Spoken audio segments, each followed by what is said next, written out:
Welcome back to Morning Live in studio. I'm joined by Corinne Ngurukia-Yamo, who is the head of partnership, Generation Kenya.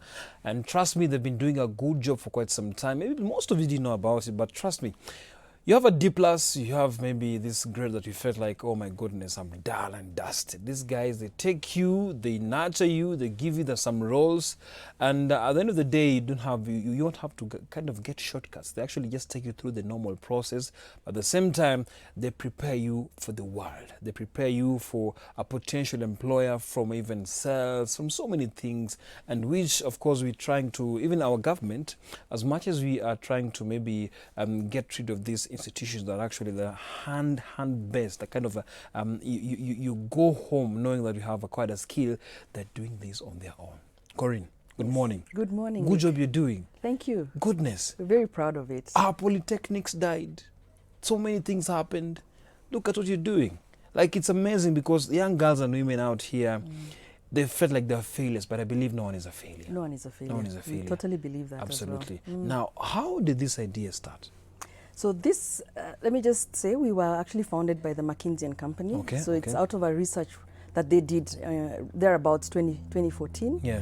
And one of the things that came out from this particular research was the dire need. Okay. Of course, you know, globally, youth unemployment is a big issue. Sure. So about 75 million young people globally are either unemployed or underemployed. Absolutely. And then on this other end, in that particular research, it revealed that 40% of the employers that participated in this research said that their biggest pain point or their biggest challenge is actually getting quality entry-level talent. So that's where we were birthed as Generation to close this skills gap between the unemployed and also the employers who need quality entry-level talent. So that's how the idea was born. Amazing. Yeah. Now, statistics in this country about youths in unemployment bracket, trust me, it's not good. We are actually now hitting 80%. Which is not good. It's not. And you see, once we hit 80%, it means we are in danger of our youths now going into some vices in our society. Absolutely. Now, how did you manage now to start? You know, starting is the problem. Like, you start. Of course, you have success stories. Right. Victor was supposed to be here, but unfortunately wasn't able to reach here. Right. But what was the challenge at first? Because now, trying to mobilize these people, knowing that this is a grade, a college, mid-level college, won't accept you. Now you still have to sit back at home and rethink of your next move. Yeah. I mean, whenever you start anything, it's not easy because first of all, we had no proof of concept. And I should say that USAID came in and actually provided the seed money to help us prove the concept. Mobilizing, especially in the community, and that's the time when there were, you know, a lot of NGOs here that you know, communities were very doubtful of because of maybe the experiences that they had. Yes, true that. So we started off, you know, by first of all doing some good research, even in this country. In Nairobi, that's where we started. So we did our feasibility work. We engaged the people that we needed to engage. For example, the community. We engaged the employers that needed to be engaged, because one of the things that we do, we are a demand-driven program. Absolutely.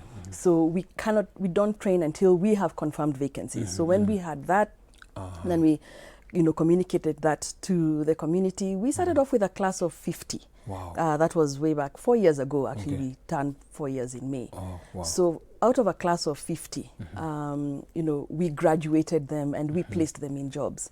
Wow. So now with that connection, are they assured? Yes. Wow. Those jobs are assured. Okay. So when the community and the young people themselves started seeing the impact, because it's a short program, it's a boot camp where we run them between 4 to 8 weeks, depending on the program. It's true. And then you have immediate results. That is what gets the youth excited, and they go and tell their friends. They go and tell their relatives and their community. So then the word grows. I mean, the word spreads in the community, and then we get more people interested. So from a class of 50, we've graduated over 13,200 young people to date, with 84% of them placed in a different job. Yes, in the sectors we work in. That's amazing. A jobless youth is watching right now and wonders, wow, I've been all along dreaming about getting this white collar job, like sitting behind a desk. I want to feel like I'm in an office somewhere. Maybe just demystify those norms, because now when you grow in a society whereby I want to look like neat, I want to have this suit, I want to look like I'm going to work. You see, we have carpenters, we have tailors, we have so many people actually making our community better. Maybe demystify this, because now I'm very sure a good percentage of your graduates are from this other side. Oh, that's very true. Actually, a lot of the graduates that we attract, or even those that we go out into the communities to draw into the program, these are hustlers. These are young people that are hungry to grow their careers and to change their life trajectories, and those of also their communities and their relatives. So I would say there is no job that's not important. Because when you put your heart and soul into what it is that you're doing, it will get you to the place that you want to go. Absolutely. Because first of all, you must have a goal, right? It's true that. And that's what we teach. You know, when we draw these young people, we just don't teach them on the technical. You know, technical is about the job specifics, like you mentioned, like a carpenter, or we do a lot of sales sort of like training. But we also teach you, you know, how to have a growth mindset. And this, for example, the values for you to prosper in the given field. You need to be persistent. You need to take personal responsibility. In behavioral skills that we teach, you need to be professional. Yes, even in as a carpenter or whoever it is that you are, a salesperson. You promise someone kitanda yake ukuja uchukue Tuesday, ikifika Tuesday look presentable. You know, it's true. Look presentable, because that's what your first impression is. What's going to matter in terms of taking you forward. So behavioral skills are important. You know, how you behave. How you look, you know, how you operate in a team, you know, and how you communicate. The impression. So those are the things that we actually break down in our trainings that support young people to actually succeed on the job from day one. Because generation just focuses on filling entry-level positions. So that's amazing. That's some good job over there. Now, looking at our current curriculum, of course, debates about it being changed very soon, or it's been changed, hasn't been changed. So there's some sort of confusion still. Now, we want to go the hands-on way. And trust me, I'm very sure from your graduates, you've seen people who've scored like low grades come out to be these amazing people in our society. Now, for example, they're artists. They're good in sales. They're good in communicating. They're good in this hands-on work. Now, do you think we should go this new curriculum way? Because there's been quite a debate about now 844, the new curriculum. Maybe because you've experienced this, someone has maybe even an E. The lowest comes and starts something, but wow, after some time, it's gold. It's... The thing is, the challenge that we have is having a mismatch between what we train youth and what the job market expects. Whether it's self-employment or whether it's actually a job that you're getting into. So getting yourself, so we need these two, the education and the private sector, the employers pretty much, to connect. It's true that. Because when you talk about hands-on, it's what are the skills that are actually needed to be able to get these young people through the door. You know, whether it's a social enterprise that they're getting into, or whether it's a job that they are being employed into. There's got to be a connection. So when you're talking about hands-on is what the employers expect. So this is now what you're calling the technical skills. So is what we train. We actually train in 5 sectors. So we are mostly in sales, financial services sales, where we have insurance companies being our biggest employers in this space. We are in the retail and restaurant space, distributed sales, sewing machine operators, where we train for the apparel manufacturing sector. So what we do before we even start a training, we talk to the employers in these sectors to understand what their pain points are, what are their breakdown moments, and then we curate a curriculum that actually speaks to those issues, those things that are important to the employer.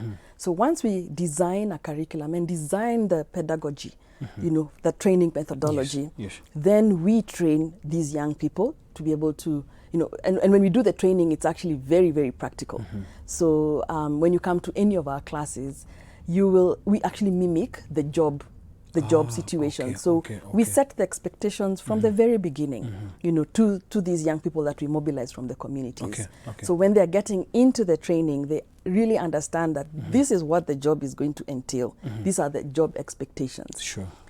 So when you're getting in there, we are setting you up for success. Absolutely. So it's the technical and also, as I mentioned, the mindsets and the growth mindsets and the behavioral skills. So very, very important. So when you are very clear about what employers want, you will ensure that and you young tweak people, them to that desire. Exactly.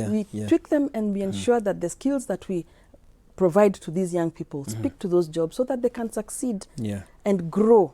You know, if entry level doesn't mean you're going to stay at entry level. Because of the skills that you have gotten and the match and the experience, then you grow into middle management and beyond. Amazing. Now, our universities and colleges, you know, when someone tells you, I have a cut, I have an exam. You know, right now you have exams actually going on right now. But people are busy. They don't have even time. Now, look at you. You're trying to tweak them to fit into a particular setup of employment.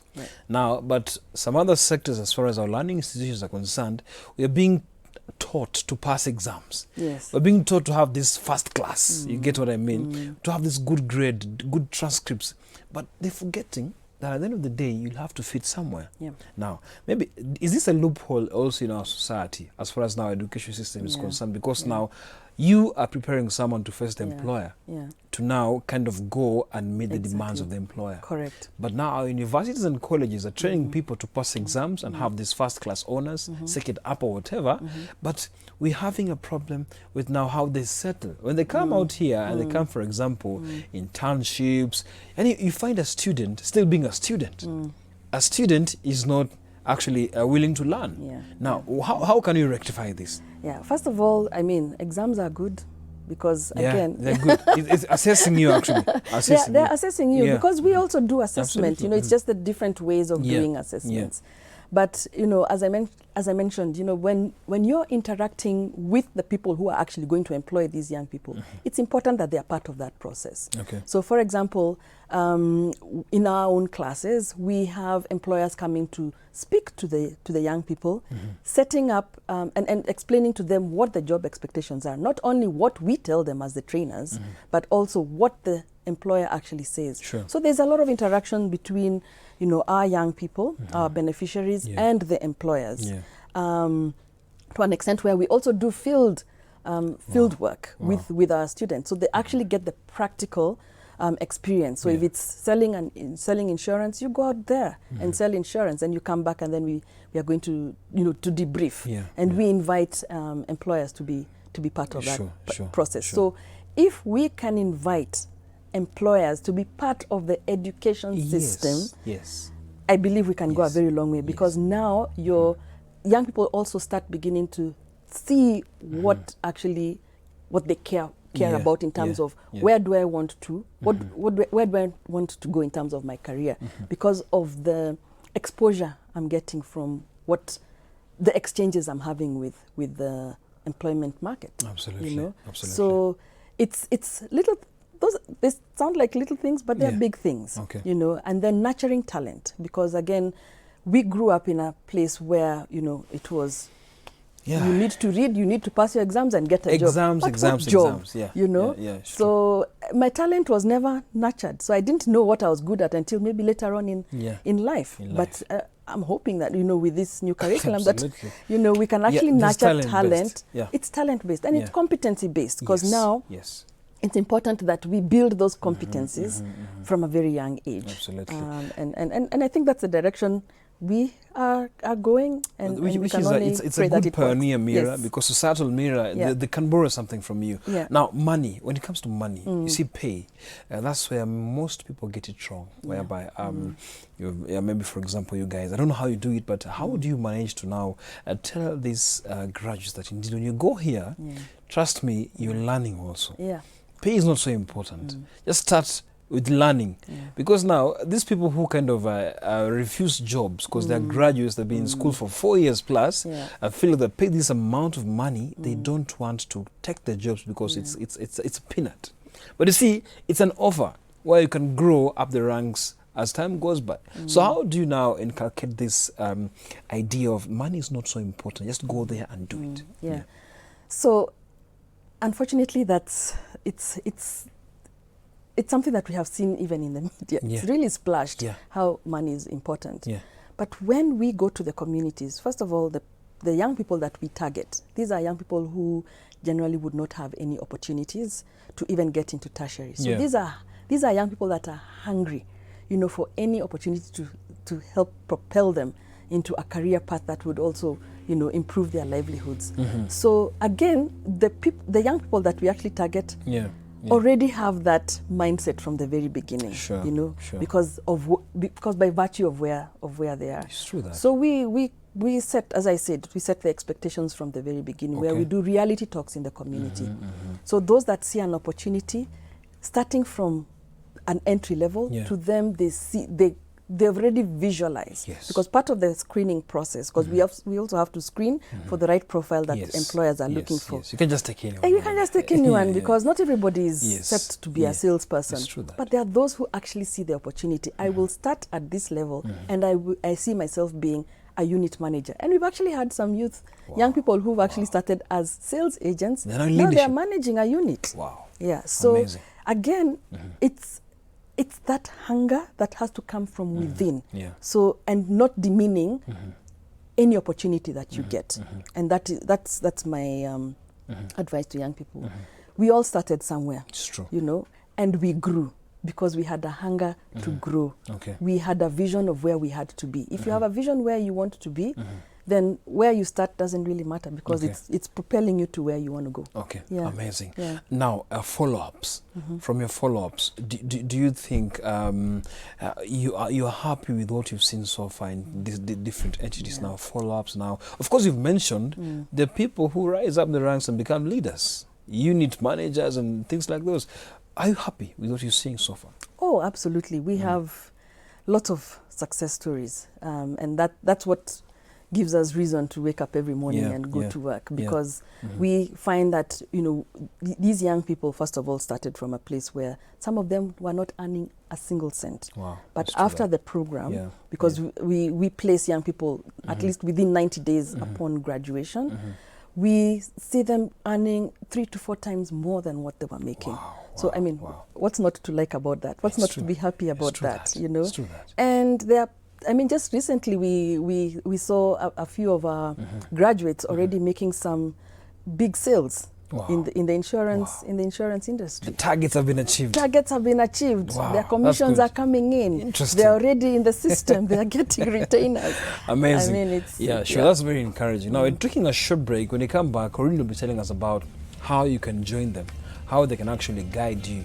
And after the break also, we might just be having a beneficiary seated with us here to talk about now what went on during the process, how he secured his job, and how he's actually doing in his particular area. All that coming to you after a short break.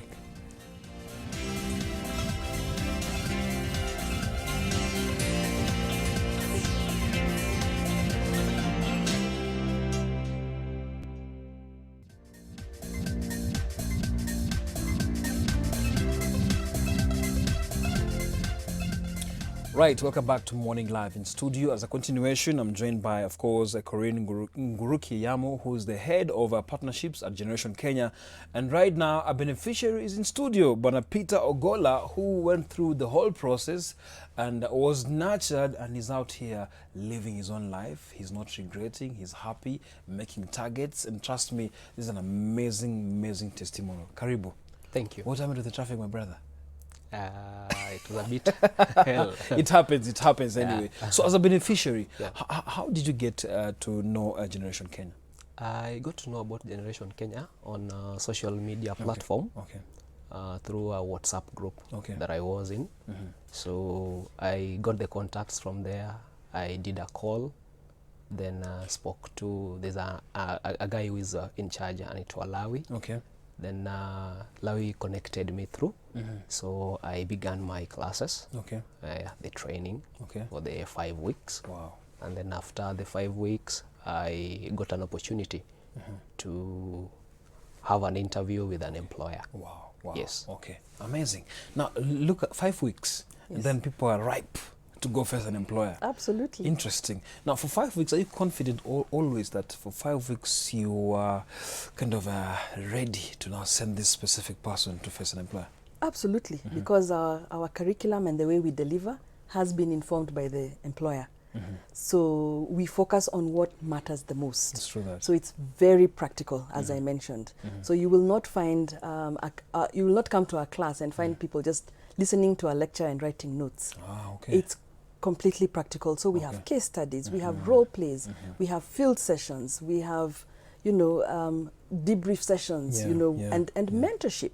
Because one of the things that we are actually very keen on is mentoring our young people during class. So we bring on people like Peter, who are our alumni, to come and mentor the students in class, because they actually present to them what really the job situation actually looks like, and they answer all the questions that are asked. So it also, you know, peers listen to each other. It's true. So Peter is not that much older than the students that are in class. Exactly. So, you know, they do a very effective job in terms of getting these young people prepared for the job market. So by the time they are going for the interview and passing it, they are ready to succeed from day one. It's true that. Of the job. Yeah. Now, Peter, the challenges, you see, 5 weeks you're taken through this course, this session, values, now what you have to do specifically, what you're going to do.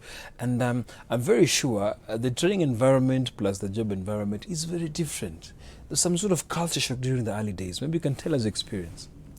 The experience is good because you realize that what we are being taught, they are basically the skills that you get there in the field. You see, in our early school days, you go to class, you study about the insect, the locust. Now, when you go to the field, you realize that it is something very different. Very different. But now, here, what generation does is basically they give you that skill and that information that you require when you get to the field. Exactly, this is what you're doing. I think that's the most important part of it. Now, because you deal with insurance, I'm very sure you know you're dealing with personalities. You have to kind of convince that my guy or my good friend, you have to save this amount of money. You have to actually come. You know, it's kind of some work. Now, it demands some sort of communication skills. Because even follow-ups, consistency, and also not giving up. Those are values. Because I understand these insurance things, guys, really are very slippery. Kidogo TV ameenda. That's it. So maybe, Corinne, you can tell us about such recipes, preparing them now to face these people. Because now, trust me, not everyone is a fan. Just being called all the time. You guy, can we meet? When can you actually have an appointment? Can tell us more about this. So as I mentioned earlier, outside of the technical skills, we also train on the growth mindset. So one of the things that we train, especially, you know, people like Peter in class, is how to face or address rejection, you know, and how to be persistent. And it's a problem right now. It's a problem because people are killing innocent girls because of rejection. It's very bad because I believe even especially boys, boy child should be taken through rejection processes. Some are even financing the rejection. Whereby you feel like you're being rejected, you know, now you have to dig deep into your pocket. Very shameful, actually. You're saying something. Yeah, exactly. So, you know, the case studies that we do and the class interaction, the role plays, support, you know, these young people to start thinking about when I'm faced with rejection, how do I respond to it? It's true that. How do I continue even with this relationship? How do I manage my relationships? How do I persist, knowing that if I'm rejected in one, it doesn't mean that I'll be rejected in all the other cases that the other clients that I actually approach. So again, that element of instilling the right mindsets to these young people is very important because believe you me, that's what now gets them to succeed out there. Because what we were taught in school, it's, as Peter says, it's completely different from what I face in the field. It's true. So what we try and do is bring back what is needed in the job for these young people to actually understand, practice it, internalize it, and use it while they are now, at the job. Peter, a young man is watching right now, a young lady is watching right now, and they're wondering, you swallowed your pride, you sacrificed 5 weeks, you went and got this technique, education, now you're doing well. Some people always want to sit behind a desk. They want to look cool. They want to look like they're working somewhere. They are associated with this brand, but they're jobless right now. But there's so many opportunities. From experience actually, what can you tell these young people? That is where I was before. What I can tell that kind of a youth is simple. Get to work. Why? Professionally, I was an accountant. Okay. And I did accountancy for over 4.5 years. Wow, but there's no job. There was no job. So initially I was employed. Yeah. Yes, I worked for close to 4.5 years. Okay. But things happened. And I had to move on. Yeah. Now, the thing is this. Many youths are expecting these white collar jobs for them to be sitting behind the desk, the way you are saying. But let me tell you, there is nothing that comes easily. It's true. Why? It's very true. Those sitting behind the desks, at the end of the day, what you earn is something that is not sufficient for you. Yeah, I can tell you for free that what I earn right now is good for me. I like the confidence. I like the confidence. The truth is, as insurance guys, we say we write our own checks for the month. Yeah. So it's something that is free. Okay. You can earn $1 million in a month, earn 100,000. Yeah. But basically sitting behind the desk, that 80,000 or 70 that is written for you, that is what you earn. Yeah, it's true that.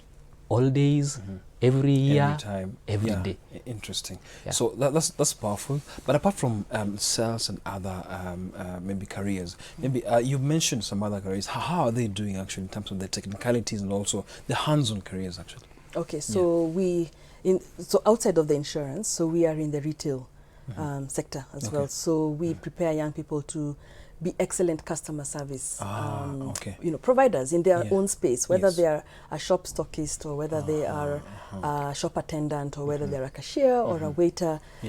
So that sets them apart because one of the things, and then we also have distributed sales where we support young people to take up jobs as merchandisers. So we have the small and micro enterprises being our biggest employers in this space. And then I also mentioned the sewing machine operators where we train for the apparel manufacturing. Wow. They're doing well. They are doing very well. Nice. They're doing very well, and that's why it culminates to a point where at least 84% of the 13,200 young people that we have graduated have meaningful careers. Okay. Before we came in and talking with Corinne about the statistics of unemployment in this country, we are hitting, we are actually at 79 point something. It's bad. 2017, we are 73. The Kenya Bureau of Statistics actually came out very strongly to say the youth have a problem. Now look at election years. We're the ones who are being used, misused in this matter.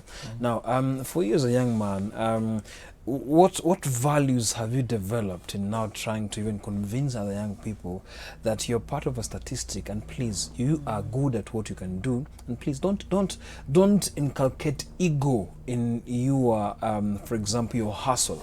Some people hustle with ego. Like you go there, you offer this, you refuse. For God's sake, what can you tell them?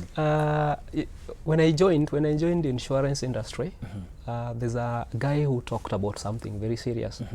He told us, when you buy this as a career, you don't do it like a thief. Because it's something that is professional. It's true that. There's a process, Yes. For any youth that is outside there, somebody who is using you is earning at the end of the day. Yes. But now the question is, what do you get? Or what do you gain rather at the end of the day? So whatever they should think about is what is coming to them more than what they're giving out. It's true that. Because at the end of the day, they have to take care of their needs. That politician who is misusing you outside there will not come and chip in any of your needs. It's true that. So it's high time that our youths come out and start doing things that benefit them and make them grow. Amazing. Yeah. I'm sure you have people supporting you, Corinne. Absolutely. Yeah. You can't do this alone. We can't do this alone. Yeah. Yes. So, I mean, we are completely appreciative of our funders. Okay. As I mentioned, McKinsey & Company founded us and funded and actually fund us. All right. Then we also have USAID. Okay. USAID have been our anchor funders since we were established. And we have also, since brought on board the Swedish International Development Agency. We have Safaricom Foundation that are actually funding us as well. And then we also have the IKEA Foundation, who just recently also came on board. But I should also mention that we have our employers, private sector employer partners. So we have partnered with about 350 of them. And some of them have actually 350. Wow, these are employers that have hired at least once from us. And there are those like where Peter works that have continued to employ from us. But what has been important for us is always demonstrating a return on investment to them, because we demonstrate that we are cost effective in the way we train. So we are reducing your training costs, we are reducing your recruitment costs, and we also demonstrate higher performance and productivity for the talent that we actually channel through. So we are thankful for our employers and also government as well, who have also partnered with us. All right. Thank you so much for coming. And before we went up, how can actually someone reach you guys? Yes, so we have they can reach us through our website. They can go to Generation and go to the Kenya page. We are on Facebook and we are also on Twitter. Generation #GenerationKE. Instagram, we are also there. Thank you so much for coming. And all the best, my brother. Thank you. Keep doing the good job. Thank you. Thank you so much. Thank you so much, Corinne. Thank and you. You're doing a good job. Please be the destiny shapers. Guide these people because life is hard out here. And if you're a young man, please don't hustle with ego. Please. There's an aspect of even humility in trying to look for these opportunities. Go there. I know you're learning, you're going to school, but swallow your pride. Take this job. Do it. You never know. Tomorrow is a new day. Actually, something will just happen. Taking a short break. When you come back now, Bwana Stephen Ayo and of course Mulemi Gregory will be talking to us more about what's happening in the world of sports. So stay tuned to Morning Live.